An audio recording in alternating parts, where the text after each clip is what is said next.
يوم الدين إياك نعبد وإياك نستعين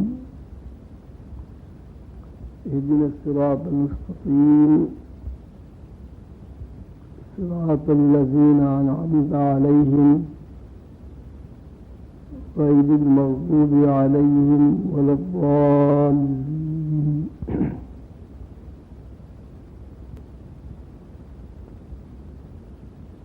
عزیزان گرامی، محترم دوستو، حضور قلندر بابا علیہ رحمۃ اللہ علیہ کے عشق میں مست پروانوں،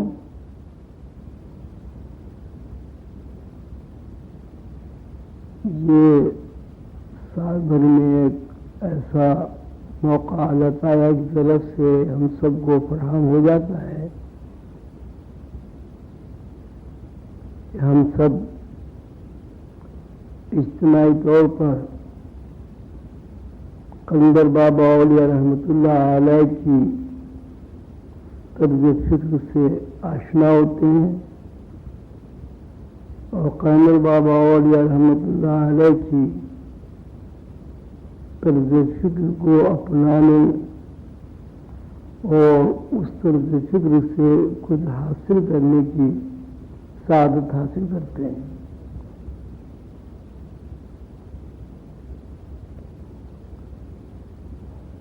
دنیا میں 1 ارب آبادی انسانوں کی ہے،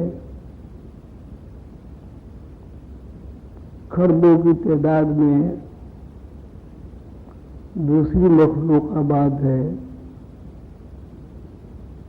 اسی طرح عالم میں انسانی شماریات سے باہر اور بھی دنیایں آباد ہیں۔ ان دنیاؤں میں بھی انسان آباد ہے، جنات آباد ہے، فرشتے موجود ہیں، اور انواع و اقسام کی جو مخلوقات ہمیں زمین پر دیکھتے ہیں وہ تمام مخلوق ان زمینوں پر بھی موجود ہے۔ اللہ تعالیٰ نے یہ اتنا بڑا نظام قائم کیا اور خود ہی فرمایا کہ یہ سارا نظام انسان کی خدمت گزاری کے لیے بنایا گیا ہے، اور مشاہدہ بھی یہی ہے کہ دنیا پر موجود ہر مخلوق، ہر شے انسان کی خدمت گزاری میں مصروف ہے۔ انسان خدمت کا اعتراف کرے یا نہ کرے، انسان اس بات کو مانے یا نہ مانے، لیکن جب کبھی بھی انسان اس بات پر غور کرتا ہے کہ یہ کائنات کیا ہے، یہ زمین کیا ہے، چاند سورج ستارے کیش کے سارے نظام کیوں قائم کیے گئے ہیں، تو اس کو اس کے انر سے، اس کے دل سے، اس کے دماغ سے، اس کی فکر سے ایک ہی جواب ملتا ہے کہ یہ سب پوری کائنات انسان کی خدمت گزاری میں مصروف ہے۔ پانی کی خصوصیات بھی سامنے ہیں اور پانی کی خدمت گزاری بھی سامنے ہے۔ اس کے بعد ہوا ہے، گیسز ہیں، سورج بھی خدمت گزاری میں مصروف ہے تو چاند بھی خدمت گزاری میں مصروف ہے. زمین اس طرح خدمت کر رہی ہے کہ ہر وہ چیز جس کی انسان کو کسی بھی حالت میں ضرورت ہے وہ اپنے وطن سے انسان کے لیے نہ صرف یہ کہ پیدا کر رہی بلکہ تسلسل کے ساتھ اس کو قائم بھی رکھے ہوئے. فکر کی بات ہے اگر سوچا جائے تو انسان اس دنیا کا ہی نہیں بلکہ پوری کائنات کا حاصل ہے.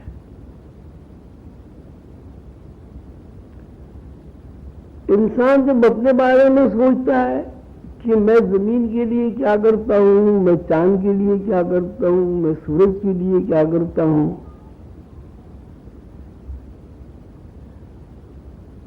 خلا میں جو فضائیں ہیں ان کے لیے میں کیا کرتا ہوں،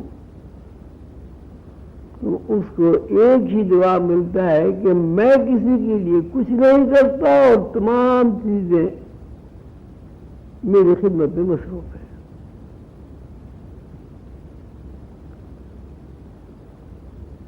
اندرونی دنیا کا جب مطالعہ کیا جاتا ہے، انسان کے اندرونی سسٹم کا جب مطالعہ کیا جاتا ہے، وہاں بھی یہی بات نظر آتی ہے کہ دل بھی اس کی خدمت میں مصروف ہے، پھیپھڑے بھی اس کی خدمت میں مصروف ہے، دماغ بھی اس کی خدمت میں مصروف ہے.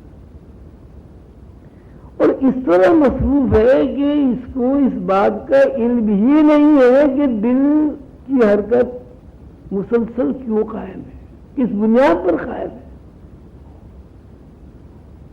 رگوں میں خون کا دوڑنا ایک توازن کے ساتھ حرارت کا رہنا، پیاس لگنا، پانی پینا، پانی کا سیراب کرنا، پھر جسم کے اندر سے فاسد رطوبات کو، فاسد باتوں کو پانی کا خارج کرنا، بھوک لگنا، کچھ کھانا، کھانے کے لیے وسائل کی موجودگی اور مسلسل وسائل کا فراہم ہونا. جتنا زیادہ آپ گہرائی میں سوچیں گے اتنا ہی زیادہ آپ کے اوپر اللہ تعالیٰ کا یہ انعام کھل کر سامنے آ جائے گا کہ سب کچھ اللہ نے انسان کے لیے پیدا کیا ہے اور انسان اس کائنات کے لیے کچھ بھی نہیں کر رہا. قطع نظر اس کے کہ انسان کائنات کے لیے کچھ نہیں کر رہا ہے. مثلا اگر وہ زمین کے اوپر کھیتی باڑی کرتا ہے تو زمین کو وہ کچھ نہیں دے رہا، اس کھیتی باڑی سے اپنے ہی لیے وسائل پیدا کر رہا ہے. اگر زمین کے اوپر آپ گندم کاشت کرتے ہیں تو اس زمین کے گندم کے کاشت کو آپ کبھی یہ نہیں کہہ سکتے کہ اس گندم کے بونے سے زمین کا کوئی فائدہ ہے. اگر آپ زمین پر کوئی درخت لگاتے ہیں اور اس پر پھل لگتا ہے تو کوئی بھی شعور آدمی اس بات کا دعویٰ نہیں کر سکتا کہ زمین پر جو پھل لگ رہا ہے اس پھل کا فائدہ زمین کو پہنچ رہا ہے. زمین کے اوپر اگر دودھ دینے والے جانور ہیں اور اس کی نشر کشی کر کے انسان اس میں اضافہ کر رہا ہے تو کوئی بھی آدمی یہ نہیں کہہ سکتا کہ ان جانوروں کی نسل کشی میں زمین کا کوئی فائدہ ہے. جانور ہوں گے دودھ بھی انسان پیے گا، جانور ہوں گے گوشت بھی انسان کھائے گا، جانور ہوں گے اس کی کھال سے جوتا بھی انسان کے لیے ہی بنے گا.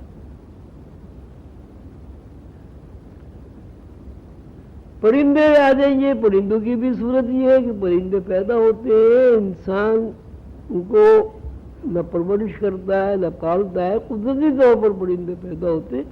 اس سے بھی یہی بات نکلتی ہے کہ زمین کا کوئی فائدہ نہیں ہے، یہ پرندوں سے جو زمین کو زینت ملتی ہے اس سے بھی انسان ہی خوش ہوتا ہے۔ کسی بھی طرح غور کریں تو ایک ہی بات سامنے آتی ہے کہ یہ سب کچھ اللہ نے انسان کے لیے پیدا کیا۔ نہ صرف یہ کہ انسان کے لیے اللہ تعالیٰ نے اس کو پیدا کیا، بلکہ ہر چیز کو انسان کے لیے اللہ تعالیٰ نے محکوم بنا دیا۔ حکماً وَسَخَّرَ لَكُم مَّا فِي السَّمَاوَاتِ وَمَا فِي الْأَرْضِ جَمِيعًا مِّنْهُ۔ اللہ تعالیٰ فرماتے ہیں کہ آسمانوں میں جو کچھ ہے، آسمان تو ابھی ہم نے دیکھا ہی نہیں نا، ابھی تو زمین کی بات ہو رہی ہے۔ آسمانوں میں جو کچھ ہے، زمین میں جو کچھ ہے، سب کا سب تمہارے لیے محکوم کر دیا گیا، تمہارے تابع کر دیا گیا، تمہاری خدمت گزاری کے لیے ان کو متعین کر دیا گیا۔ اب سوال یہ پیدا ہوتا ہے کہ اللہ تعالیٰ اتنا بڑا رحیم و کریم ہے کہ اس نے یہ سب کچھ کیوں کیا؟ آخر انسان میں کیا خصوصیت ہے کہ ساری کائنات انسان کے تابع کر دی، اور انسان کو کسی کے تابع نہیں کیا؟ مطلب کوئی انسان یہ نہیں کہہ سکتا کہ میں سورج کے تابع ہوں، کوئی انسان یہ نہیں کہہ سکتا کہ میں چاند کے تابع ہوں، کوئی انسان یہ نہیں کہہ سکتا میں زمین کے تابع ہوں۔ البتہ یہ تجرباتی اور مشاہداتی بات ہے کہ زمین کے اوپر ہر موجود شے انسان کے تابع ہے۔ اسی طرح اللہ تعالیٰ کہتے ہیں کہ وَسَخَّرَ لَكُم مَّا فِي السَّمَاوَاتِ، اور سماوات، ایک آسمان نہیں، سماوات، سماوات میں جو کچھ ہے وہ بھی انسان کے تابع ہے۔ سماوات میں کیا ہے؟ فرشتے ہیں۔ سماوات میں کیا ہے؟ جنات ہیں۔ سماوات میں کیا ہے؟ جنت ہے۔ سماوات میں کیا ہے؟ دوزخ ہے۔ سماوات میں کیا ہے؟ عرش ہے۔ سماوات میں کیا ہے؟ کرسی ہے۔ تو زمین سے اٹھ کر جب ہم اوپر کی طرف دیکھتے ہیں تو وہاں اللہ تعالیٰ کے ارشاد کے مطابق آسمان، اور آسمانوں میں جو کچھ ہے وہ بھی انسان کے تابع ہے۔ یہ سب فضیلت انسان کو کیوں دی گئی؟ سوچنا یہ ہے کہ آخر انسان نے ایسا کون سا بڑا کارنامہ انجام دے دیا ہے کہ جس کارنامے کی بنیاد پر اللہ تعالی نے اتنا انعام اور اکرام اس کے اوپر کیا کہ پوری کائنات اس کے تابع ہو گئی، پوری کائنات اس کی خدمت میں مصروف ہے اور انکار نہیں کر سکتے۔ کبھی نہیں کسی نے دیکھا کہ سورج نے انکار کیا ہو کہ صاحب میں تو زمین کے فلاں خطے پر تو دھوپ دوں گا، فلاں خطے پر دھوپ نہیں نکالوں گا۔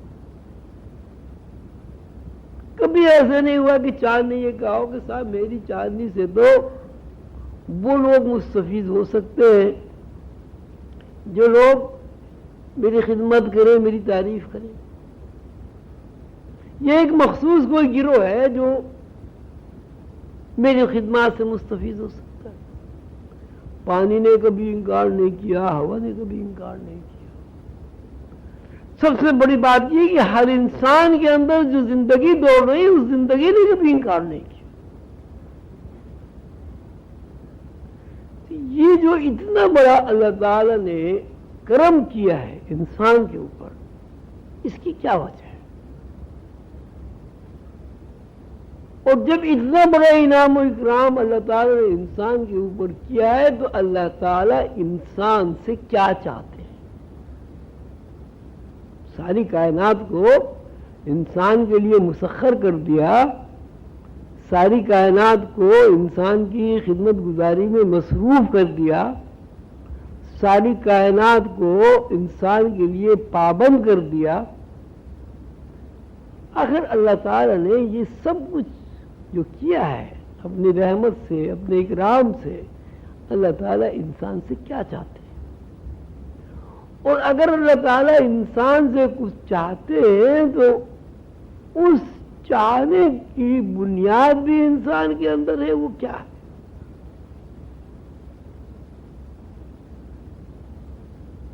تو آپ ذرا سا بھی غور کریں گے، یہ بات بڑی آسانی سے سمجھ میں آ جائے گی کہ جب کوئی کسی پر انعام و اکرامات کی بخشش کرتا ہے تو اس کا ایک مقصد ہوتا ہے، وہ یہ کہ وہ اس کو اپنا دوست بنانا چاہتا ہے اور اس سے قربت حاصل کرنا چاہتا ہے۔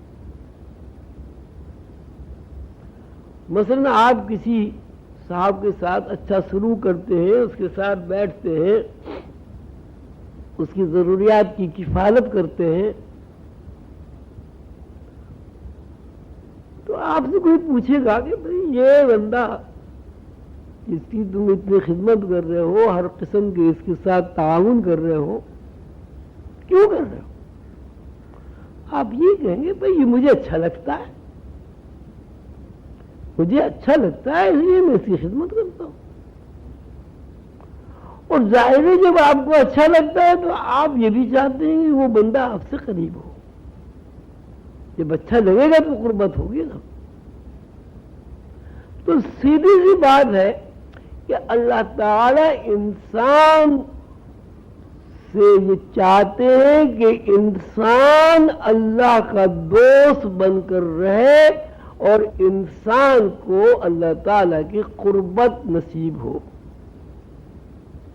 یہ سارے انعام و اکرامات جو ہیں وہ اس وجہ سے کہ انسان کبھی تو ناشکرہ بھی ہے، کفران نعمت بھی کرتا ہے، ظالم بھی ہے، جاہل بھی ہے، بے عقل بھی ہے،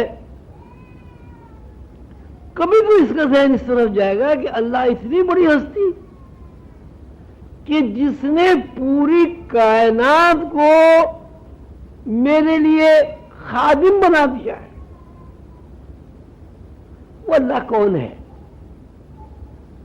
جس کے اتنے انعامات و اکرامات ہیں؟ وہ اللہ کون ہے؟ کیا ہستی ہے؟ وہ اس سے کیا چاہتی ہے؟ کیوں میرے اوپر اتنے انعامات و اکرامات اس نے کیے؟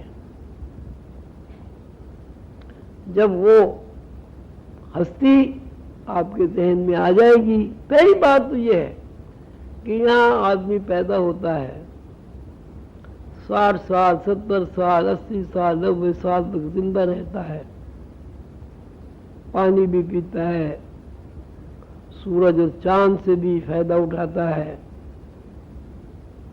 زمین کے اندر سے پیدا ہونے والی تمام اشیاء کو استعمال بھی کرتا ہے، سوتا بھی ہے، جاگتا بھی ہے، شادی بھی کرتا ہے، بچے بھی ہوتے ہیں، لیکن کبھی وہ یہ نہیں سوچتا کہ یہ سب کچھ کہاں سے ہو رہا ہے، کیوں ہو رہا ہے۔ اس کا ذہن ہی کبھی اللہ کی طرف نہیں جاتا۔ یہ ذہن کا اللہ کی طرف نہ جانا ہی ظلم اور جہالت ہے۔ اللہ تعالیٰ فرماتے ہیں اِنَّا عَرَضْنَا الْأَمَانَةَ عَلَى السَّمَاوَاتِ وَالْأَرْضِ وَالْجِبَالِ، کہ ہم نے اپنی امانت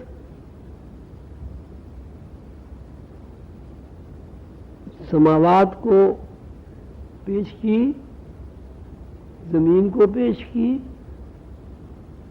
پہاڑوں کو پیش کی، سب نے انکار کر دیا، اور انکار اس کی بنیاد یہ بتائی آسمانوں نے بھی، زمین نے بھی، پہاڑوں نے بھی، کہ ہمارے اندر اتنی سکت نہیں ہے کہ ہم آپ کی اس امانت کو اپنے ناتواں کندھوں پر اٹھا سکیں، اور انسان نے اس امانت کو اٹھا لیا، وہ ہمارا ہر انسان بغیر سوچے سمجھے اٹھا لیا اس نے۔ انہ کان ظلوما جہولا، بے شک یہ ظالم اور جاہل ہے۔ ظالم اور جاہل اللہ تعالی نے یہ اس لیے فرمایا کہ امانت سے مراد صلاحیت، امانت سے مراد سکت، امانت سے مراد ذہنی استعداد، امانت سے مراد روح کی طاقت، امانت سے مراد قوت پرواز، ایسی قوت پرواز جب انسان اس قوت پرواز سے واقف ہو جاتا ہے تو ساتوں آسمانوں سے گزر کر عرش سے بھی اوپر نکل جاتا ہے۔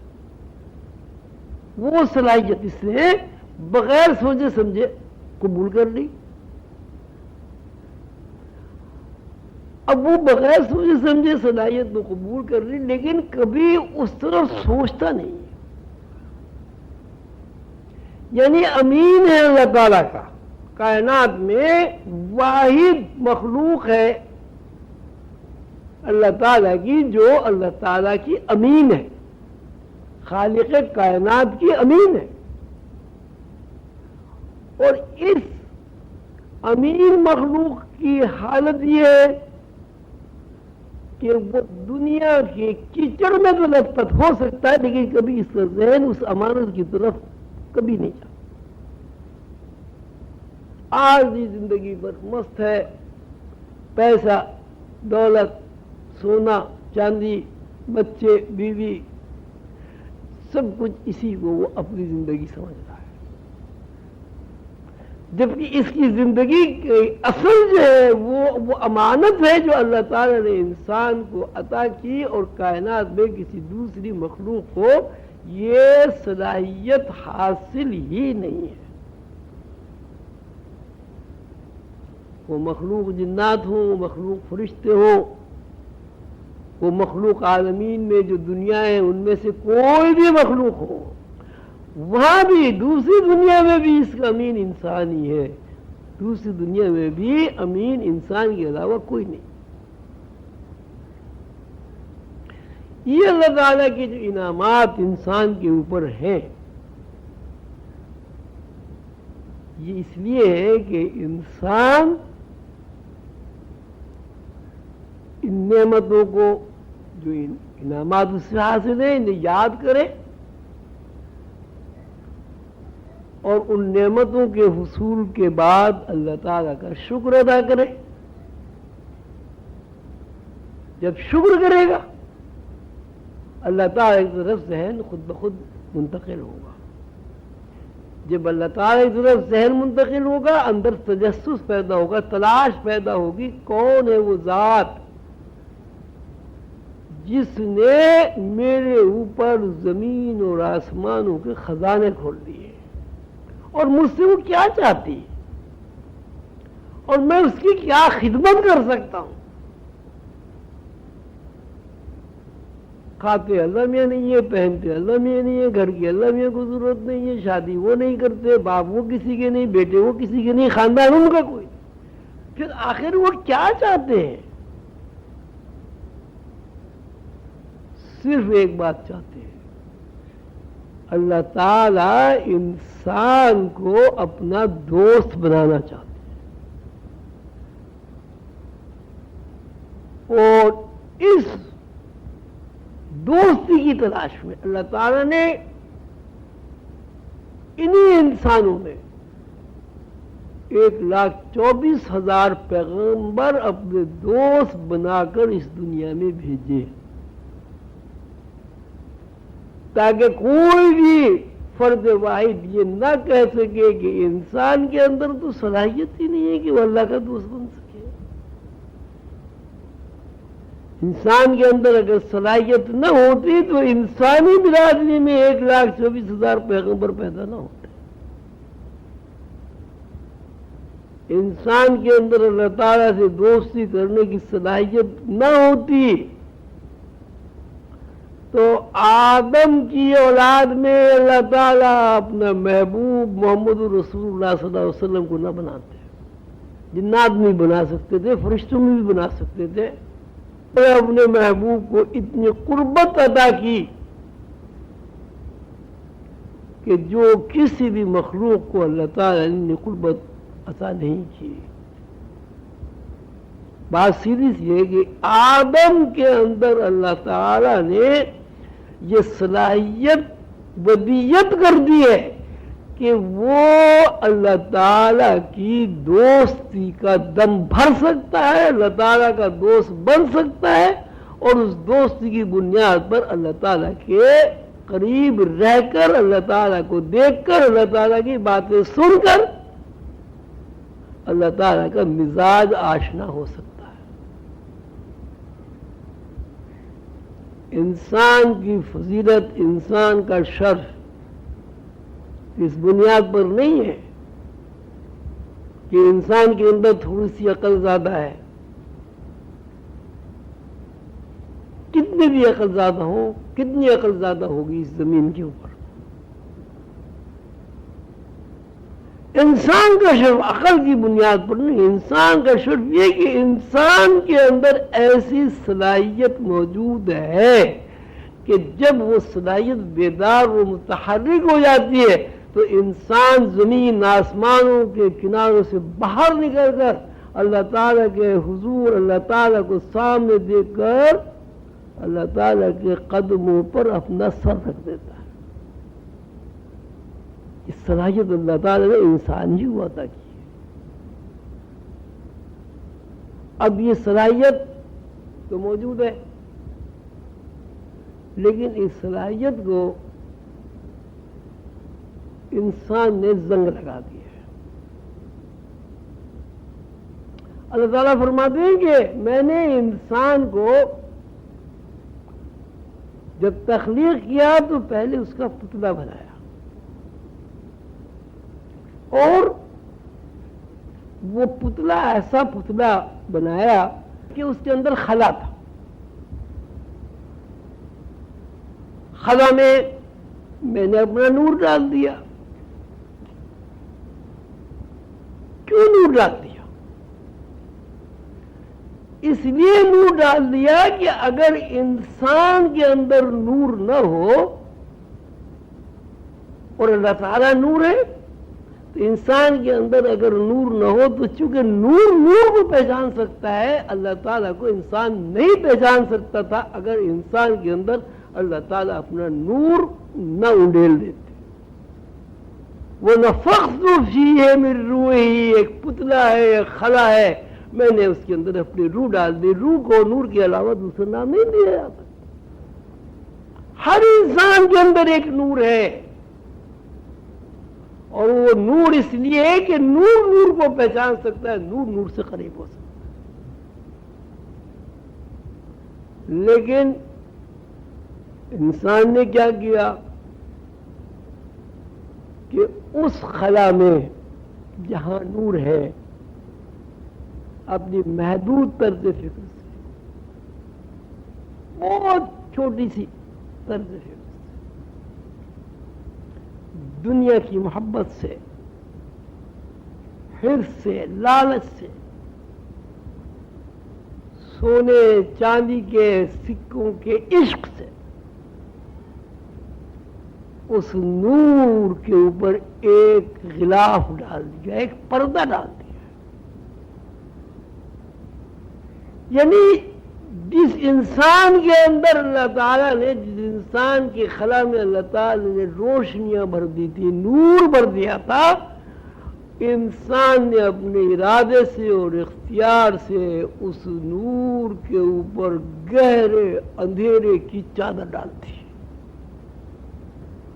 کثافت سے خود کو بھر دیا ہے. اب آپ یہ دیکھیں، آپ کے پاس ایک برتن ہے، پیالہ ہے، اس کے اندر بہترین خوشبو ہے، پیالے کی تہ میں بہترین خوشبو ہے، اس پیالے کے اوپر آپ اپنی مرضی سے کیچڑ ڈال دیں تو آپ یہ نہیں کہہ سکتے کہ اس پیالے میں خوشبو نہیں ہے. خوشبو تو ہے، آپ نے اس خوشبو کو گندا کر دیا، آپ نے اس خوشبو کے اوپر تعفن ڈال دیا. لیکن پیالہ موجود ہے، پیالے میں خلا بھی موجود ہے، پیالے میں خوشبو بھی موجود ہے. اب بھی اگر آپ اس پیالے کو صاف کرنا چاہیں، کیچڑ الگ کر کے، پیالے کو مانج کر قلعی کر کے پھر صاف ستھرا پیالہ کر سکتے ہیں. اس پیالے کو صاف کرنا گندگی سے، غلاظت سے، اور اس پیالے کے اندر جو خوشبو ہے اس کو دوبارہ بحال کر دینا، یہی سب روحانیت ہے. روحانیت کا مطلب ہی ہے کہ انسان کے اندر جو تعفن اور غلاظت بھری ہوئی ہے، اس تعفن اور غلاظت میں جو خوشبو چھپ گئی ہے، برتن گندا ہو گیا ہے، اس برتن کو صاف کر دیا جائے، مانج دیا جائے اور اس کو قلعی کر دیا جائے. پیر و مرشد کا یہی کام ہے کہ جب کوئی اس کا دوست اس کے قریب آ جاتا ہے یا وہ اس کی اصلاح کا ذمہ لے لیتا ہے تو پہلے ہی دن سے وہ اس پیالے کو، اس برتن کو صاف کرنا شروع کر دیتا ہے، دھوتا رہتا ہے. مرید پھر پیالے کو گندا کر دیتا ہے، وہ پھر دھوتا ہے، مرید پھر پیالے کو گندا کر دیتا ہے. یعنی اس کا مطلب یہ ہوا کہ ایک پیر اپنے مرید کے لیے بھنگی بن گیا، اس کے تعفن کو دھو رہا ہے اور دھو کے دھلا کے اسے صاف ستھرا کرتا ہے، وہ پھر گندا کر دیتا ہے. حضور قید بابا اولیاء رحمۃ اللہ علیہ نے ایک دفعہ مجھ سے فرمایا کہ بعض حالات میں ایسا ہوتا ہے کہ پیر و مرشد اپنے مرید کے اندر سے تعفن کو الگ کرتا ہے، صاف کرتا ہے، بار بار صاف کرتا ہے، وہ اسے پھر گندا کر لیتا ہے، پھر صاف کرتا ہے، پھر اس سے گندا کرتا ہے.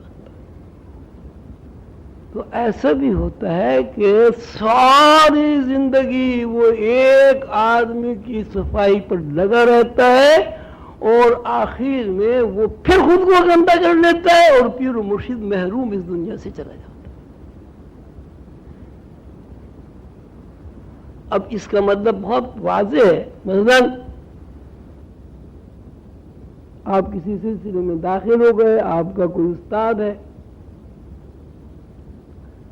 اب وہ آپ کی تربیت اس نے شروع کر دی، آپ سے یہ کہتا ہے کہ بھئی یہ جو دنیا ہے، یہ دنیا اللہ تعالیٰ نے تمہارے لیے پیدا کی ہے، تمہیں دنیا کے لیے پیدا نہیں کیا. اس کی سمجھ میں یہ بات نہیں آتی. دنیا کا انہماک، دنیا کا لالچ، طمع، حرص اس کے اوپر مسلط رہتی ہے. تو اس کا صاف مطلب یہ ہے کہ دنیا کے حرص اور لالچ یہ تو سوائے تعفن اور گندگی کچھ بھی نہیں ہے.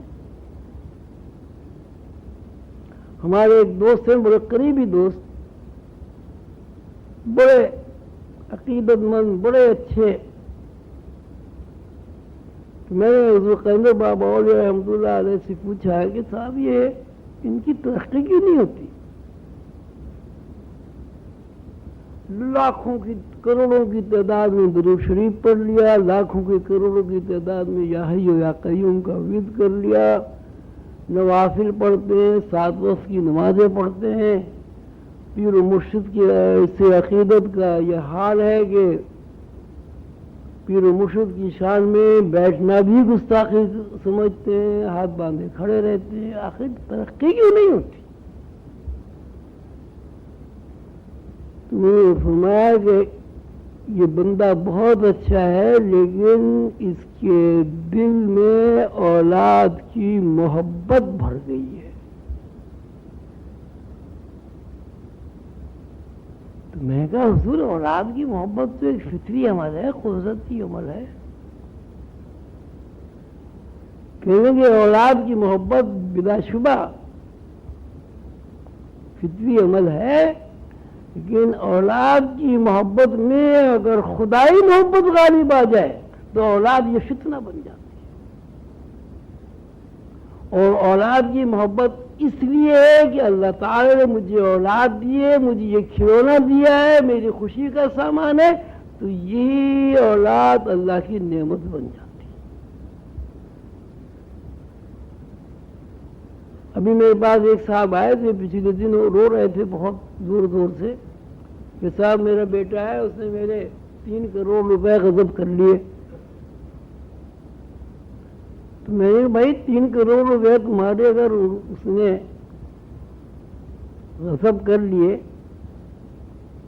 تو تمہارا ایک ہی بیٹا ہے، اولاد تو کوئی ہے نہیں، جب تم مرو گے تب بھی تو اسی کا ہے، تم صبر کرو، روتے کیوں پھرتے ہو؟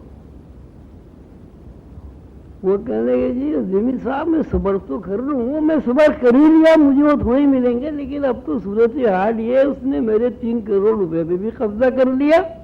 اب وہ کہتا ہے تجھے مولانا ایدھی کے جو اولڈ ہوم ہے بڈھوں کا وہاں ڈال کے آؤں گا۔ لیکن اس کے باوجود بھی وہ اس کا ذہن، اس بندے کا ذہن اللہ کی طرف نہیں گیا، اسی لیے ہے کہ اولاد ٹھیک ہو جائے۔ یہ صورتحال اور دنیاوی معاملات ہیں، گھر ہے، کاروبار ہے، دولت ہے، پیسہ ہے، بیوی ہے، شوہر ہے۔ اگر اولاد سے محبت اس لیے کی جا رہی ہے کہ یہ اللہ تعالیٰ کا دیا ہوا ایک انعام ہے،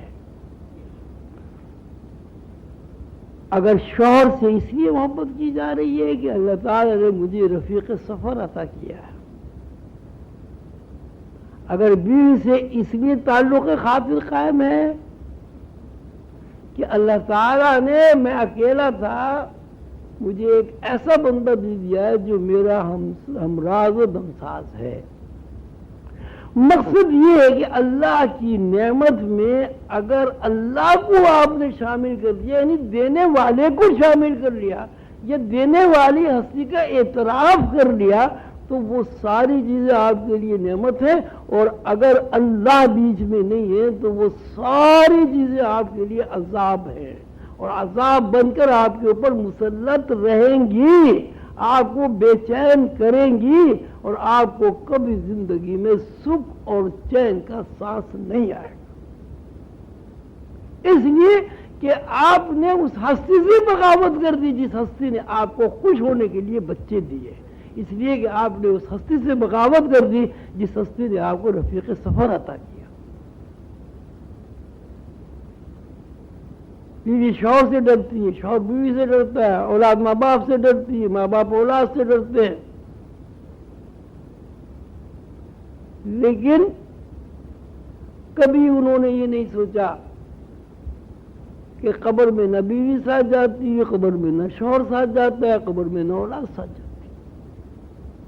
یہ ایک دنیاوی نظام ہے، اس نظام کو قائم کرنے کے لیے اللہ تعالیٰ نے ایک سسٹم بنایا۔ بھئی دیکھیے نا، اگر یہاں باپ نہ ہو، ماں نہ ہو، اولاد نہ ہو، یہ دنیا چلے گی کیسے؟ ماں باپ اولاد ہوگی تو دنیا میں رونق ہوگی نا، ماں باپ اولاد ہوگی، دنیا کی شادی ہوگی تو دنیا پہ گھر بنیں گے، دنیا پہ فیکٹریاں لگیں گی، دنیا میں کاروبار چلیں گے۔ لیکن ہم اس سسٹم کو قبول نہیں کر رہے ہیں، ہم سمجھ رہے ہیں کہ ہماری زندگی کا حاصل ہی ہے کہ ہم اولاد کی خدمت کریں، اولاد کی باتیں سنتے رہے، اولاد کے جوتے کھاتے رہے اور قبر میں چلے جائیں۔ اولاد کبھی جا کے قبر پہ دو فاتحہ کے لفظ بھی نہیں پڑھتی، دو پھول بھی نہیں چڑھاتی۔ ہم نے تو نہیں دیکھا کہ کوئی ماں اپنے بچوں کے ساتھ مر گئی ہو، ہم نے تو کبھی نہیں دیکھا کوئی بچہ اپنی ماں کے ساتھ مر گیا ہو۔ ماں بھی یہی کہتی ہے مرنے کے بعد کہ اس بچے کو جلدی سے جلدی میری آنکھوں سے دور کر دو تاکہ میں اسے دیکھ نہ سکوں، اسے مٹی کے گڈھے میں دبا ہو۔ بچے بھی یہ کہتے ہیں ماں کو کہ اماں مر گئی، اب اس کا کیا کرنا، اب تو یہ سڑ جائے گی، اس کے اندر سے بدبو اٹھے گی، گھر میں بیماری پھیل جائے گی، جلدی سے اسے دفع کرو، قبر میں جا کے ڈال کے آ جاؤ۔ جو حقائق ہے وہ یہ، یعنی جب تک اللہ کا نور ہے اس جسم کے اندر، آپ اس کو اپنا سمجھ رہے ہیں، اور جب اللہ کا نور اس جسم سے اپنا رشتہ توڑ لیتا ہے تو آپ اپنا رشتہ ختم کر دیتے ہیں۔ اس کے باوجود بھی آپ اللہ کو اللہ نہیں مانتے، اس کے باوجود بھی کبھی آپ کے ذہن میں یہ بات نہیں آتی کہ بھائی یہاں ہر آدمی جو زندہ و متحرک ہے وہ زندگی دراصل اللہ کی روح ہے، اللہ کا نور ہے اور خود اللہ ہے۔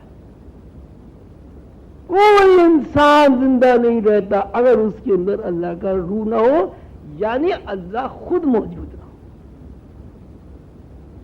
ہر آدمی کے اندر اللہ کی روح کام کر رہی ہے، سیدھی سی بات ہے، ہر آدمی اللہ کی صفت ہے اور اللہ کی صفت کو اللہ سے الگ نہیں کیا جا سکتا۔ اللہ تعالیٰ فرماتے ہیں میں نے خلا سے بنایا، انسان کو خلا سے بنایا اور اس کے اندر اپنی روح ڈال دی۔ اب اللہ تعالیٰ کا فرمان ہے اور آپ ذرا غور کریں، انسان ہی کو لے آؤ، دماغ سے چلیں، دماغ کی کھوپڑی میں اندر خلا، ناک کو لے لیں خلا، حلق کو لے لیں خلا، منہ کی بتیسی کو لے لیں بیچ میں خلا، پیٹ ڈھانچہ خلا، دل کو آپ چیر لیں اس کے اندر خلا، پھیپڑے کو آپ لے لیں وہ سارا کا سارا اسفنجی نظام ہے، سوراخ ہی سوراخ، پھونک مارے تو اتنا بڑا پھیپڑا ہو جاتا ہے، آپ نے دیکھا ہوگا بکریوں کو لٹکا کے رکھتے ہیں۔ گردے وہ خلا، مثانہ وہ خلا، آنتے تو ہیں ہی خلا، نلکیاں ہیں ساری، معدہ وہ خلا۔ تو اس کا مطلب یہ ہے کہ انسان مکمل خلا ہے، اگر انسان خلا نہیں ہوگا تو اس کے اندر انرجی کیسے دوڑے گی، اگر انسان خلا نہیں ہوگا تو اس کے اندر خون کیسے دوڑے گا، اور اگر انسان خلا نہیں ہوگا تو اس کے اندر نور کیسے رہے گا۔ جب انسانی جسم کا تجزیہ کیا جاتا ہے، جس کو آپ ہیومن باڈی کہتے ہیں، جب اس کو دیکھا جاتا ہے تو وہاں آپ کو خلا کے علاوہ کوئی چیز نظر نہیں آتی۔ اب یہ پنڈلی کی ہڈی ہے، اس میں بھی خلا ہے، آپ نے دیکھو نا پنڈلی کی ہڈی میں وہ گلی نکلتی ہے، مینگ جسے کہتے ہیں۔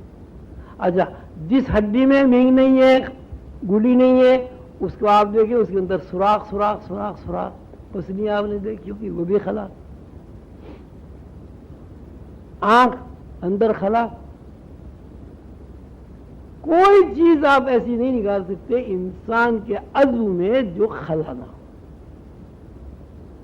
زمین کو آپ لے لیں وہ بھی خلا، اگر زمین کے اندر خلا نہ وہ حل ہی نہیں چلے گا، بیج ہی نہیں جائے گا، درخت کی رشنمائی نہیں ہوگی۔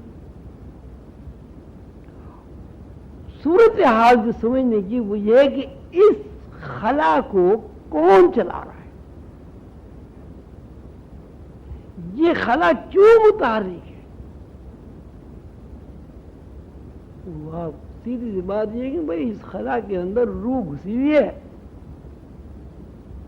جب تک روح خلا کے اندر رہتی ہے یہ خلا چلتا پھرتا رہتا ہے، بولتا رہتا ہے، روتا رہتا ہے، ہنستا رہتا ہے، اور جب اس خلا سے وہ روح اپنا رشتہ منقطع کر لیتی ہے، اب یہ نہ ہنستا ہے نہ بولتا ہے، ایک بیکار شے ہو جاتا ہے۔ تو اس کا مطلب یہ ہوا کہ میرا چلنا، میرا سونا، میرا جاگنا، میرا اٹھنا، میرا بیٹھنا اس بنیاد پر قائم ہے کہ میرے اندر اللہ کی روح یعنی اللہ کا نور کام کر رہا ہے۔ کام میرے اندر روح کر رہی ہے، میری زندگی کا ضامن نور ہے، بھوک مجھے نور لگا رہا ہے، پیاس مجھے نور لگا رہا ہے، لیکن میں نے کبھی نور کی طرف توجہ نہیں دی۔ البتہ روٹی میری ایسی ضرورت بن گئی ہے کہ میں اس کے لیے دین بھی بیچ سکتا ہوں، دنیا بھی بیچ سکتا ہوں، خود کو بھی فروخت کر سکتا ہوں۔ تو اللہ تعالیٰ نے یہ جو اتنی بڑے انعام و اکرام انسان کے اوپر نازل کیے تسلسل کے ساتھ، آج بھی ہے، نازل ہو رہے ہیں، کل بھی ہوں گے، کل ہو بھی رہے تھے، آدم سے لے کے اب تک جب تک قیامت آئے گی، اس کی وجہ یہ نظر آتی ہے کہ اللہ تعالیٰ یہ چاہتے ہیں کہ انسان کا ذہن اپنی روح کی طرف متوجہ۔ جب انسان کا ذہن اپنی روح کی طرف متوجہ ہوگا تو ظاہر ہے روح اللہ کا حصہ ہے، تو آٹومیٹک اللہ کی طرف متوجہ ہوگا۔ اور اگر انسان کا ذہن اپنے اندر متوجہ نہیں ہوگا، اپنی روح کی طرف متوجہ نہیں ہوگا، تو کبھی بھی اللہ کی طرف اس کا ذہن متوجہ نہیں ہوگا۔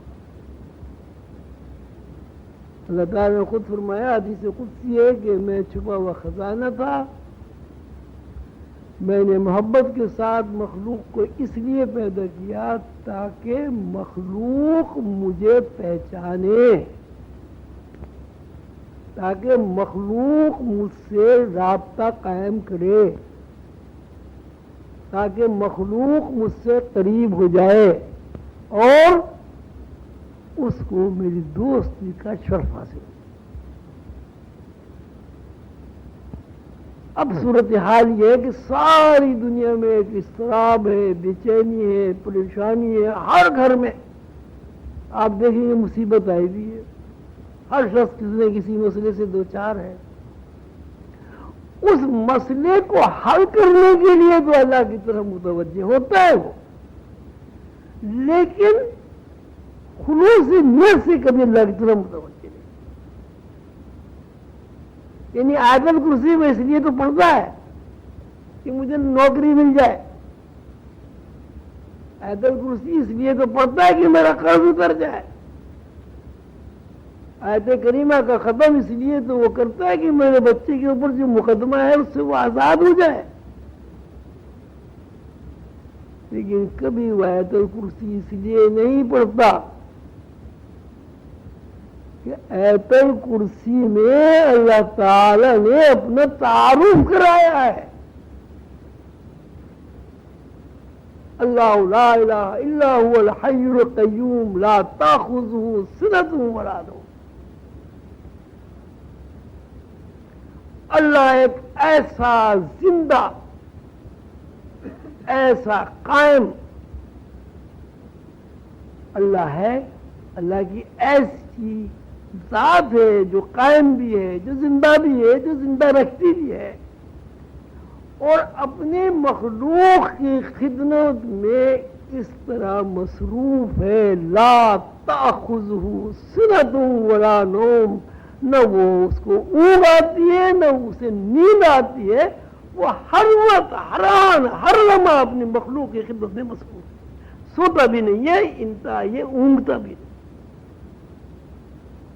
کبھی کسی آدمی کا ذہن اس طرف نہیں جاتا کہ وہ اللہ جو نہ کبھی اونگتا ہے نہ کبھی سوتا ہے، مخلوق کو زندہ بھی رکھے ہوئے ہے، مخلوق کے لیے وسائل بھی پیدا کر رہا ہے، اس کی طرف اگر ہم متوجہ ہو جائیں تو یہ کائنات تو ساری ہماری ہے. آیت الکرسی ملازمت کے لیے پڑھنا، قرض کی ادائیگی کے لیے پڑھنا. حضور پاک صلی اللہ علیہ وسلم نے ارشاد فرمایا الدنیا جیفۃ، دنیا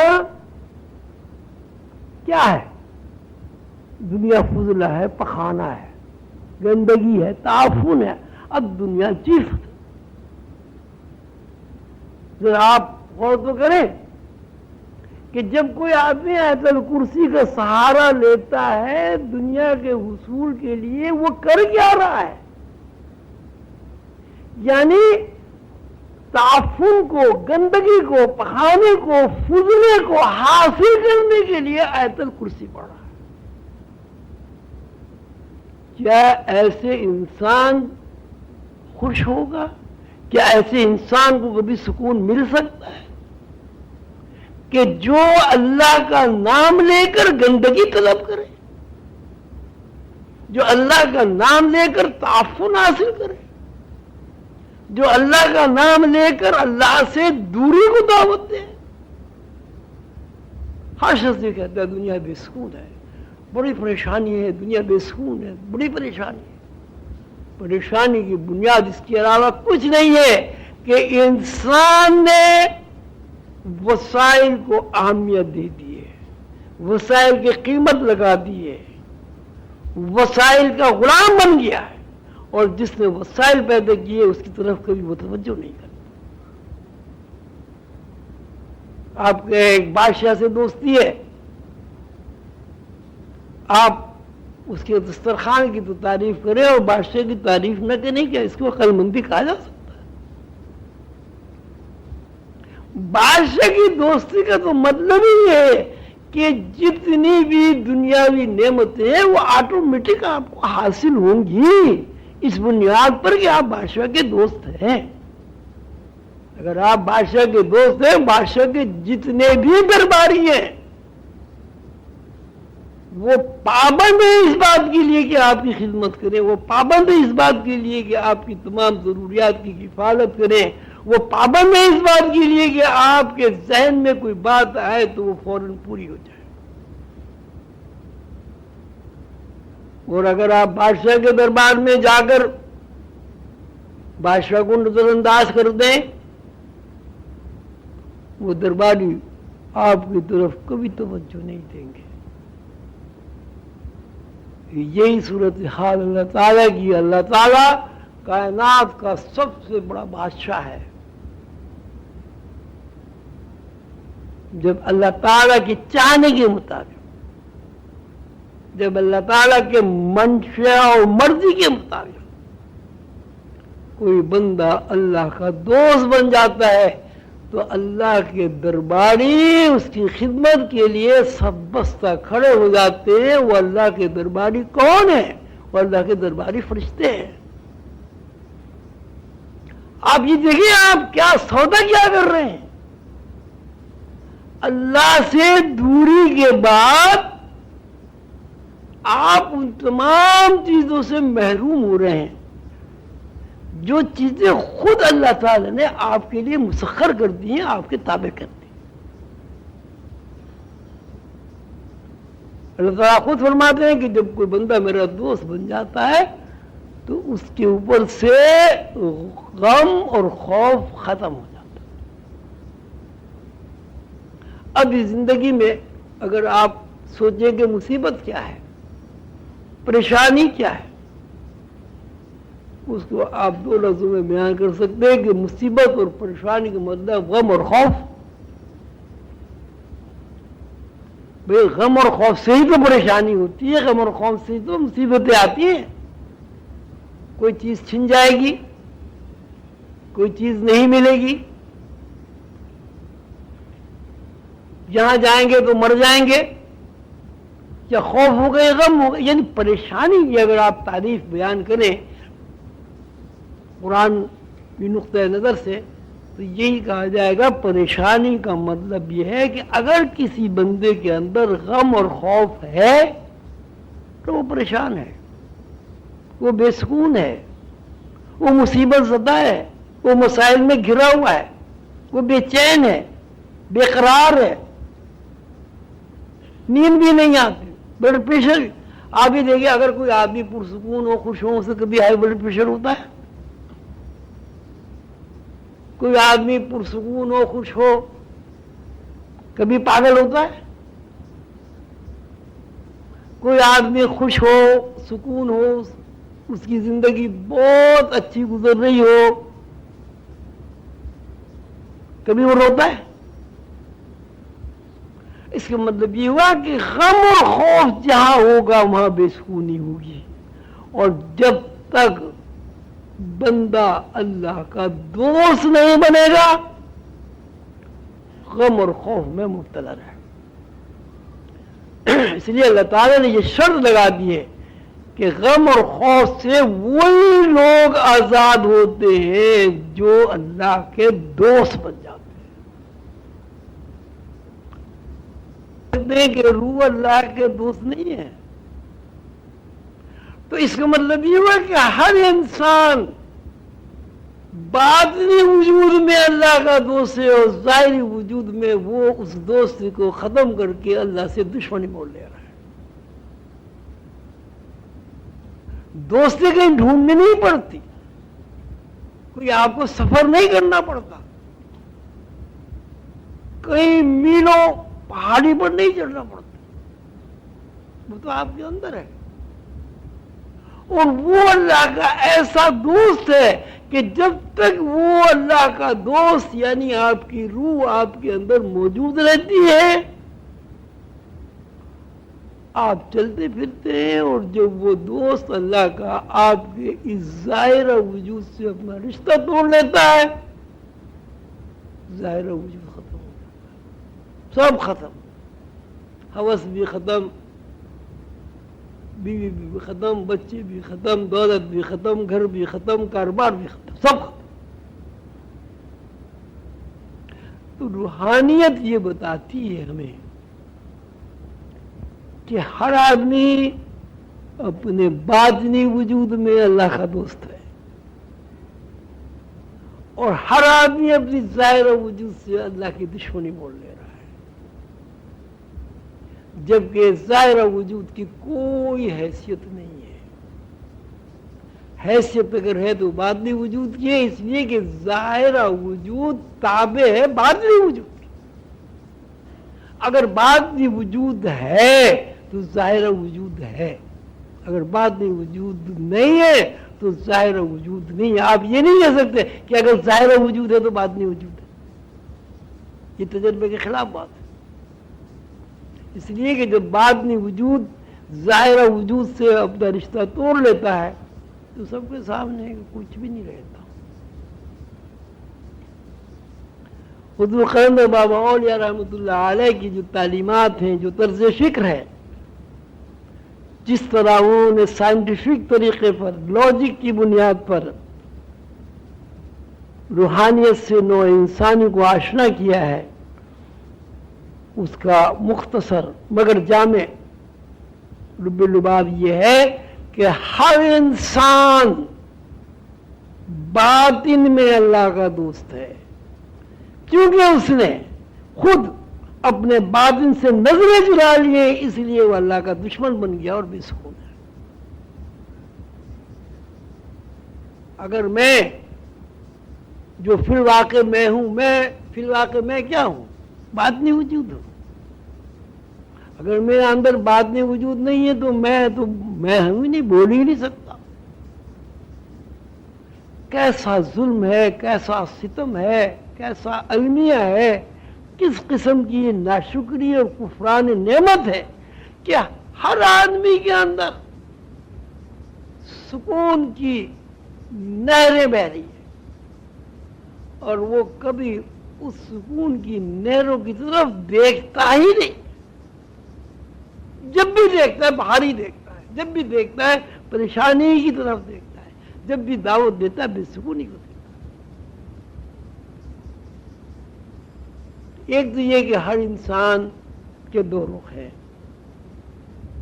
انسان کا اصلی رخ یہ ہے کہ وہ اللہ کا دوست ہے، انسان کا نقلی رخ یہ ہے کہ وہ اللہ کا دشمن ہے. لیکن صورتحال یہ کہ معلومات نہ ہونے کی وجہ سے انسان اپنے ظاہری رخ کو اہمیت دیتا ہے جو نقلی ہے، اور اپنی اصلی رخ کو یعنی اپنی روح کو جو اصلی ہے، جس کے اوپر ساری زندگی قائم ہے، اس کو اہمیت نہیں دیتا۔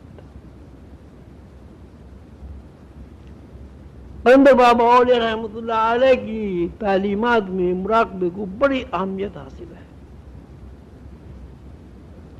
مراقبے کا مطلب ہی یہ ہے کہ انسان ظاہرہ وجود سے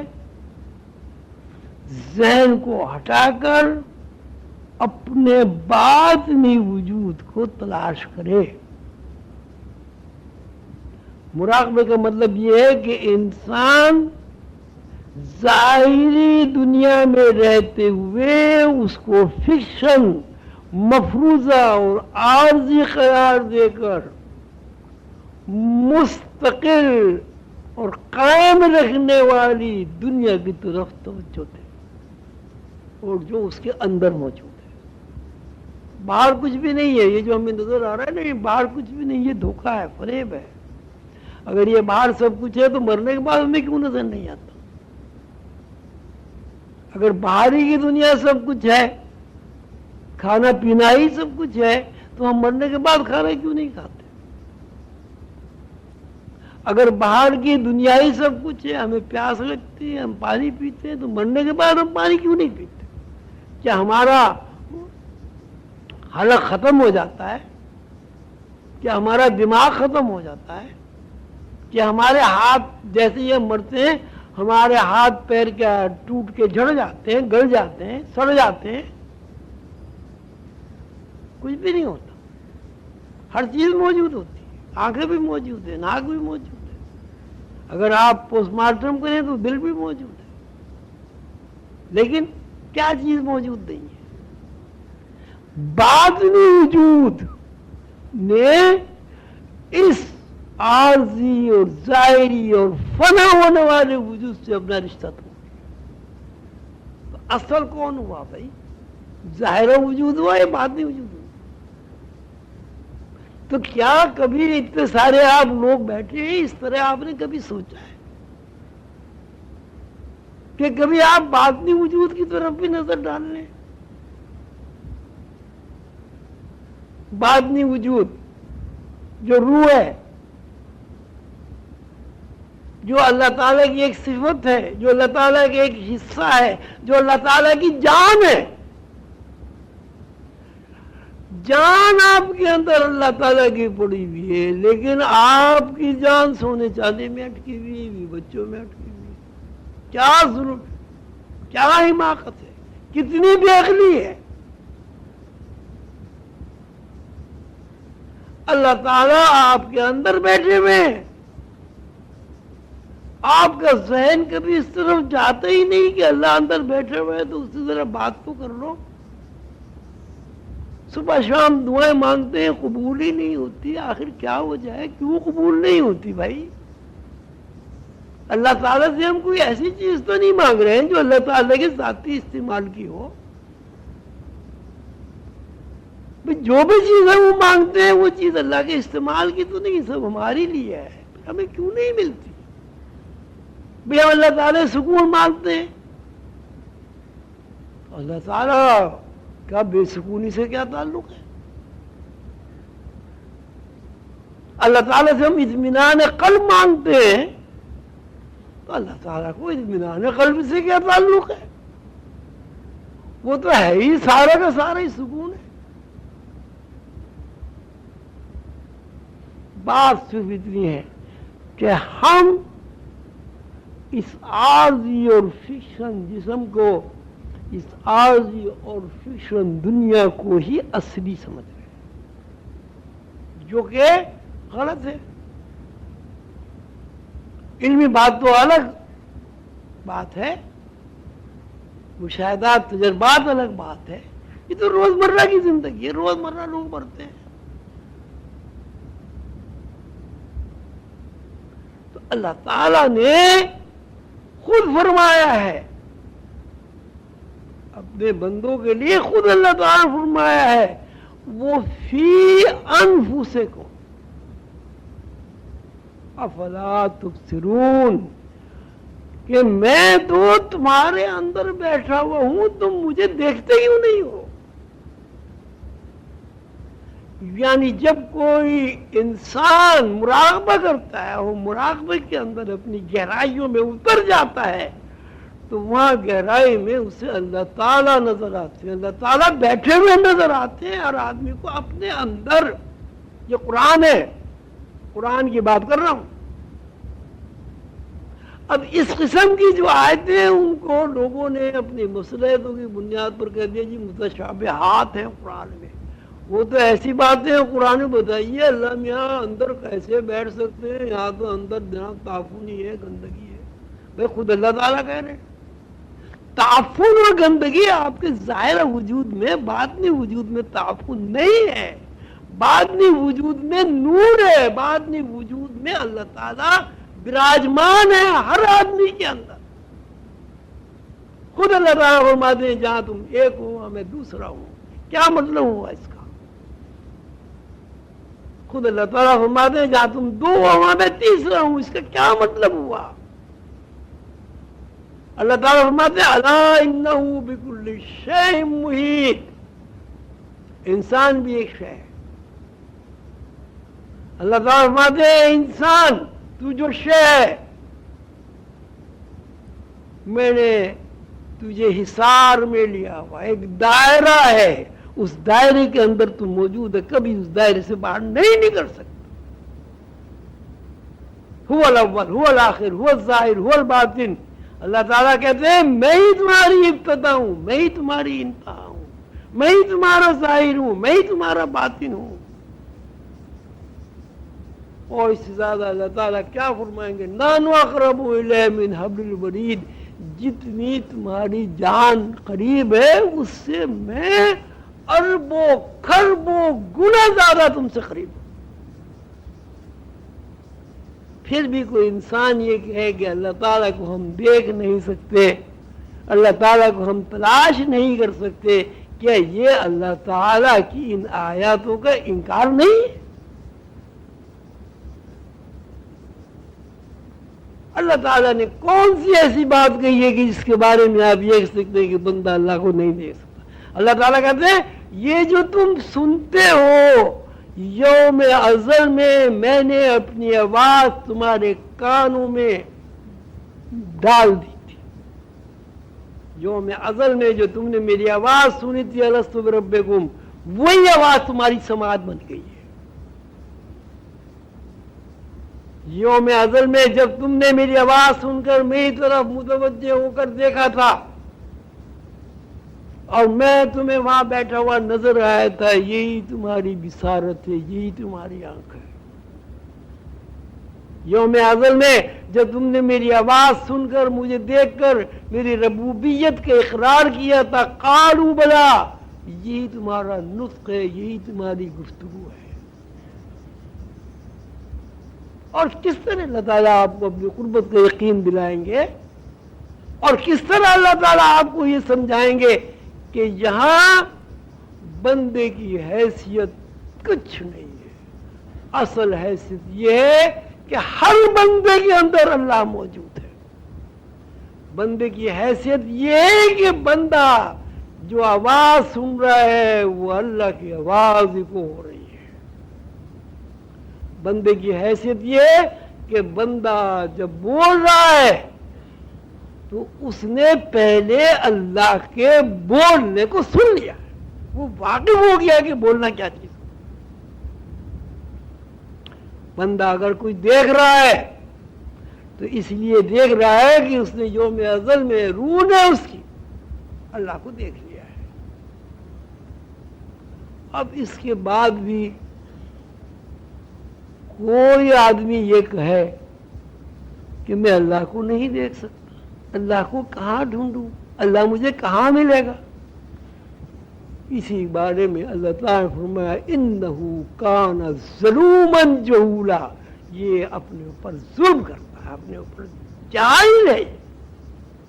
سب کچھ سمجھتے ہوئے، سب کچھ جانتے ہوئے، اس کو سب کچھ کھول کر بتا دیا، اس کے بعد یہ کہتا ہے کہ اللہ کہاں ہے؟ اندر اللہ بیٹھا ہوا ہے، میں پریشان ہوں، کیا عذاب ہے بھائی؟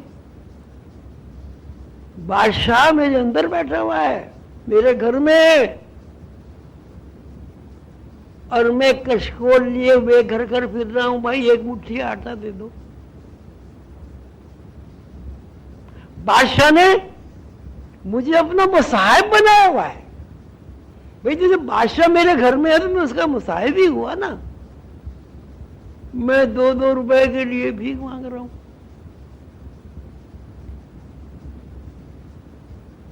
بادشاہ نے میرے گھر میں قیام فرما کر ساری بادشاہت کی میرے اوپر خزانے کھول دیے ہیں۔ میں کہتا ہوں میں تو بڑا ہی مفلس اور قلاش ہوں، کیا یہ ظلم نہیں ہے؟ کیا یہ جہالت نہیں ہے؟ کیا یہ کفران نعمت نہیں ہے؟ تو آپ سب کچھ سمجھتے ہوئے بھی ظلم بھی کریں، جہالت بھی کریں، کفران نعمت بھی کریں، اور پھر آپ روئیں بھی کہ بھائی سکون نہیں ہے، اطمینان قلب نہیں ہے، بڑے پریشان ہیں۔ یہ دیکھنا، اس کا یقین کرنا، بات تو دیکھیے علمی حیثیت تو بات ہے کہ اللہ اندر بیٹھا ہے، سارا قرآن کہہ رہا ہے کہ میں انسان سے قریب ہوں، انسان کو محیط ہوں، انسان کے ساتھ ساتھ چلتا ہوں، ساتھ ساتھ رہتا ہوں۔ اب کہاں رہتا ہوں یہ بھی اللہ نے بتا دیا کہ کہیں وہاں عرش پہ نہیں، اندر رہتا ہوں، تمہارے اندر۔ اب کام صرف اتنا سا ہے کہ ہمیں اپنے اندر جھانکنا ہے، ہر آدمی کو اپنے اندر دیکھنا ہے، اور اندر دیکھنا اور اندر جھانکنے کا جو اصطلاحی نام ہے روحانیت میں وہ مراقبہ ہے۔ حضور قدر بابا رحمۃ اللہ نے فرمایا کہ مراقبہ ایک ایسا عمل ہے، اگر اس کو خلوص نیت سے اور مستقل بنیادوں پر کیا جائے تو اللہ تعالیٰ کے ارشاد کے مطابق کہ میں انسان کے اندر ہوں، اللہ تعالیٰ کو وہ دیکھ لیتا ہے، اللہ تعالیٰ کی شان کریمی سے فیضیاب ہو جاتا ہے، اور دنیاوی مصیبتیں، دنیاوی پریشانیاں اس کے اوپر سے ختم ہو جاتی ہیں، اور اس کے پاس سوائے سکون کے کچھ نہیں رہتا۔ الا ان اولیاء اللہ لا خوف علیہم ولا هم یحزنون۔ اللہ تعالیٰ فرماتے ہیں کہ اللہ کے دوستوں کو نہ خوف ہوتا ہے نہ غم ہوتا۔ صورتحال یہ ہے کہ ہم جنت کی خواہش کرتے ہیں، بے شمار عملیات کرتے ہیں کہ بھئی اس کے نتیجے میں جنت ملے گی، کوئی بھی عمل، اچھا عمل، نیک عمل، عمل خیر، عمل صالح۔ ایک بات آپ ہمیں بتائیں کہ جنت میں اللہ کے دوست رہیں گے یا اللہ کے دشمن رہیں گے؟ اس زور سے بولو نا سب۔ نہیں، جنت میں اللہ کے دشمن نہیں رہیں گے، یہی ہے نا؟ اب اللہ تعالیٰ یہ کہتے ہیں کہ جس بندے کے اندر غم اور خوف ہوگا وہ میرا دوست ہی نہیں ہے۔ اب ہماری کیا پوزیشن ہوئی بھائی؟ جنت میں کیسے جائیں گے؟ دوستی تو ہے نہیں، وہ تو غم اور خوف اور آدمی کے اوپر مسلط ہے۔ تو یہ سب کچھ ہمارے اعمال جو کچھ ہم کر رہے ہیں، اگر ان اعمال کی وجہ سے ہمارے اندر سے خوف اور غم نہیں نکلا تو ہم اللہ کے دوست نہیں بن سکتے۔ اس لیے اللہ نے صاف کہہ دیا ہے کہ میرے دوستوں کو غم اور خوف نہیں ہوتا۔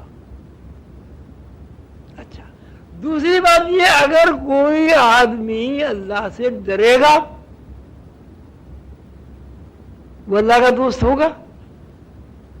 اس لیے کہ اللہ تعالیٰ کہتے ہیں میرے دوست تو خوف کرتا ہی نہیں ہے. جب اللہ کا دوست خوف ہی نہیں کرتا تو اللہ سے کیسے ڈرے گا؟ اچھا، اگر کسی آدمی کے اندر اس چیز کے ضائع ہونے کا غم ہو جائے وہ اللہ کا دوست ہو سکتا ہے؟ ماشاءاللہ یہاں سینکڑوں کی تعداد میں لوگ بیٹھے ہوئے، میرے خیال ہے میرے سمیت ایک آدمی بھی ایسے نہیں نکلے گا جس میں غم اور خوف نہ ہو. تو اس غم اور خوف کو نکالنے کا طریقہ صرف ایک ہے کہ آپ کے اندر اللہ تعالیٰ جو براجمان ہے آپ اسے دیکھ لیں. جب ایک دفعہ آپ اللہ تعالیٰ کو دیکھ لیں گے، جب اللہ تعالیٰ آپ کے سر پر ایک دفعہ اپنا پیر رکھ دیں گے تو آپ کے اندر یقین پیدا ہو جائے گا کہ میں اللہ کا بندہ ہوں اور اللہ تعالیٰ سے میری دوستی ہے، اللہ تعالیٰ کے قدم میرے سر پر ہیں. جب آپ کو یقین پیدا ہو جائے گا تو آپ کے اندر سے غم اور خوف نکل جائے گا. اور جب غم اور خوف آپ کے اندر سے نکل جائے گا تو آپ اللہ کے دوست بن جائیں گے. اور جب آپ اللہ کے دوست بن جائیں گے تو آپ کو جنت قبول کرے گی. اگر آپ اللہ کے دوست نہیں ہیں، جنت کا جو داروغہ ہے رضوان وہ گھسنے نہیں دے گا اندر. اور اگر آپ اللہ کے دوست نہیں ہیں تو دوزخ تو آپ کو رد کر دے گی. دوزخ آپ کے انتظار میں کھڑی ہوئی ہے، بلکہ آپ خود ہی دوزخ کی طرف چلے جائیں گے.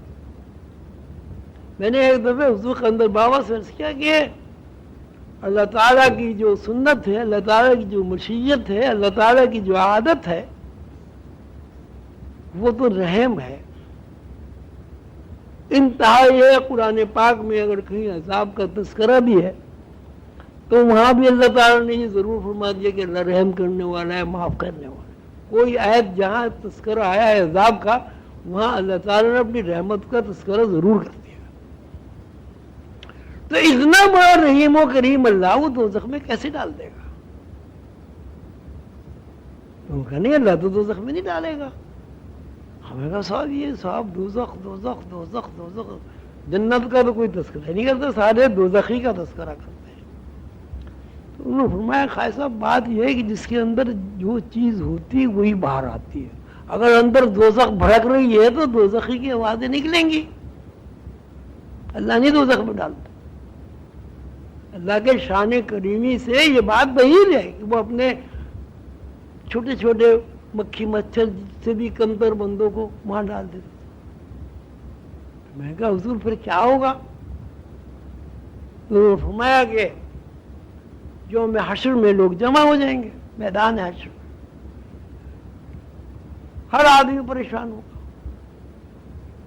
گروہی تقسیم وہاں بھی ہے جیسے میں نے کل آپ سے عرض کیا. میدان حشر میں بھی گروہی تقسیم. مثلا اب سیدنا حضور صلی اللہ علیہ وسلم سے محبت رکھنے والے لوگ ظاہر ادھر ہی جائیں گے جہاں حضور کھڑے ہوں گے. سیدھی سی بات ہے. بھیا آپ لندن جائیں، پہلی دفعہ جائیں لندن میں، آپ کا کوئی عزیز ہے، دوست ہے، رشتہ دار ہے، آپ کہاں جائیں گے؟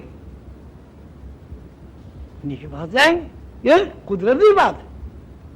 بھئی اگر بیٹی ہے تو پہلے بیٹی کے پاس جائیں گے، اگر دوست ہے تو پہلے دوست کے پاس جائیں گے. تو جتنا جس سے جو تعلق ہوگا اسی مناسبت سے آپ کے قدم بڑھیں گے. تو جتنے پیغمبران علیہ الصلوۃ والسلام اب تک تشریف لائے ہیں ان سب سے تعلق خاطر رکھنے والے گروہ در گروہ تقسیم ہو جائیں گے. اور جتنے لوگ خوف زدہ ہیں، مصیبت زدہ ہیں، پریشان ہیں، شیطان کے دوست ہیں، شیطان کے بھی تو دوست ہوتے ہیں جس طرح اللہ کے دوست ہوتے ہیں، وہ ادھر چلے جائیں گے اور روئیں گے، پریشان ہوں گے، چیخیں گے، چلائیں گے. تو اللہ تعالیٰ عدالت ہوں گے، ایک جلال کا عدم ہوگا. تو تو جب اللہ تعالیٰ دیکھیں گے تو پوچھیں گے بھئی کیوں شور مچا رہے ہو, کیوں رو رہے ہو, کس بات کی آرزو ان کی ساری, کیا چاہتے ہو؟ تو وہاں پیغمبر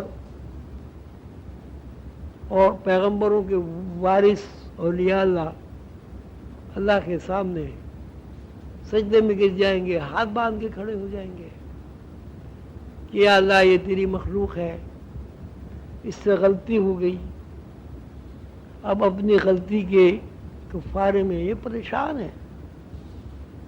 تو اللہ تعالیٰ فرمائیں گے کہ ہم نے ان کے اوپر اتمام حجت نہیں کر دیا تھا, کیا ہم نے انہیں یہ نہیں بتا دیا تھا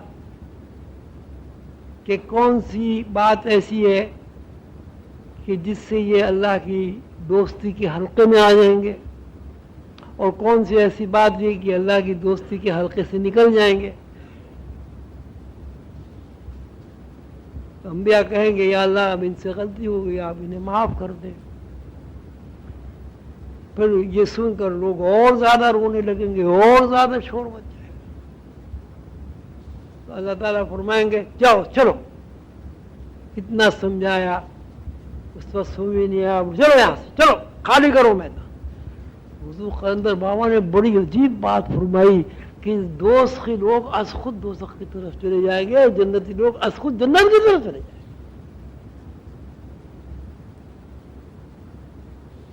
اللہ اکبر. اس کا مطلب ہے اللہ دوزخ میں نہیں ڈالے گا, باوجود کہ انسان نے اللہ کی بڑی نافرمانی کی, باوجود کہ انسان نے اللہ کی کفران نعمت کیا,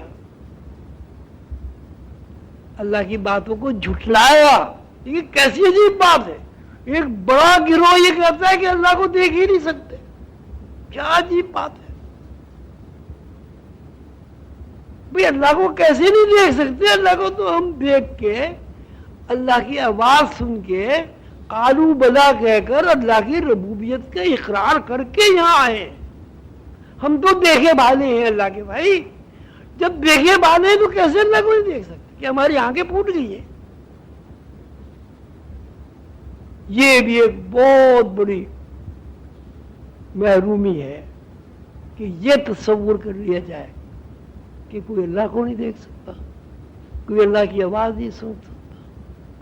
اور دوسری بات یہ, قرآن کی ان آیات کو, جن آیات میں اللہ تعالیٰ نے اپنی قربت کا اظہار کیا ہے, جن آیات میں اللہ تعالیٰ نے اپنے خصوصی نعمتوں کا تذکرہ کیا ہے, ان آیات کو متشابہات کہہ کر آدمی گزر جائے. بہرحال اللہ تعالیٰ رحیم و کریم ہے, اور اسی رحیم و کریم ہونے کی صفت سے اس نے 1,24,000 پیغمبر بھیجے, اولیاء اللہ کا سلسلہ قائم کیا, قائم ہے, قائم رہے گا. اس دور میں نبوت کے بعد جو سب سے اعلیٰ منصب ہے, اس منصب پر فائز حضور قلندر بابا اولیاء رحمۃ اللہ علیہ سے ہماری نسبت قائم کی, یہ ہماری خوش نصیبی ہے.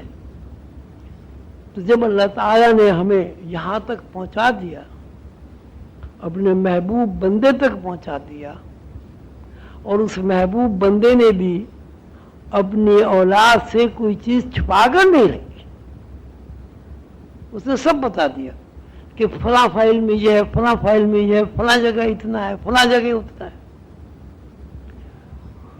اس کے بعد بھی اگر حضور قلندر بابا کی اولاد اللہ تعالیٰ سے دوستی قائم نہ کر سکے تو یہ بہت بڑی بدنصیبی ہوگی.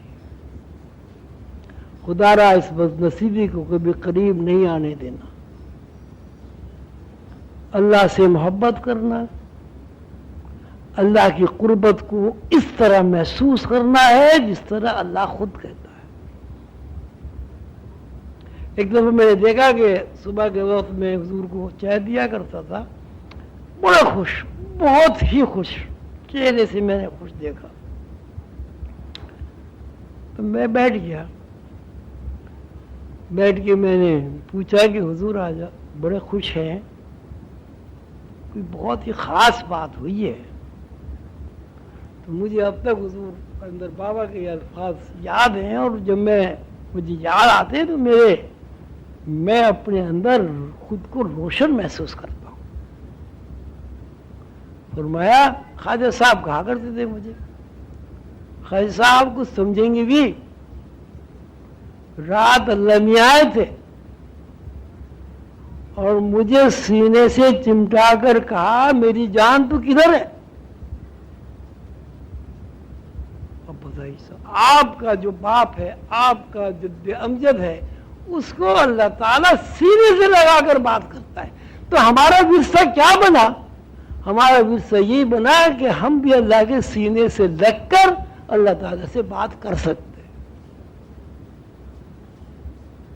بات صرف اتنی سی ہے کہ اپنے جد امجد, اپنے دادا, اپنے باپ کی طرز فکر کے مطابق اس نے ہمیں جو راستہ بتا دیا ہے اس راستے پر چلنا ہے. ہمارے سلسلے میں یہ نہیں ہے کہ آدمی بیوی کو چھوڑ دے, بچوں کو چھوڑ دے, کاروبار چھوڑ دے اور جنگل میں جا کے جھوپڑی ڈال کے بیٹھ جائے. سلسلہ اہل عظیمیہ اپنے